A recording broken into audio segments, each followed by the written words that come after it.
நம்மளால எதை ஈஸியா ஜெயிக்க முடியுமோ அதை ஜெயிக்கிறது வெற்றி இல்ல நண்பா. நம்மளால எதை ஜெயிக்கவே முடியாதோ இதைத்தான் நீங்க உன்னிப்பா கவனிக்கணும். ஜெயிக்கிறதுக்கு முயற்சி பண்றோம்ல, அதுதான் உண்மையான வெற்றி.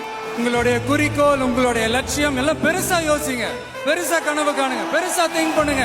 அதையெல்லாம் யாரும் தவறுன்னு சொல்லவே முடியாது. பாரதி அவர்கள் சொன்ன ஒரு லைன்ஸ் தான், பெரிதினும் பெரிது கேள் அப்படிங்கிறாரு.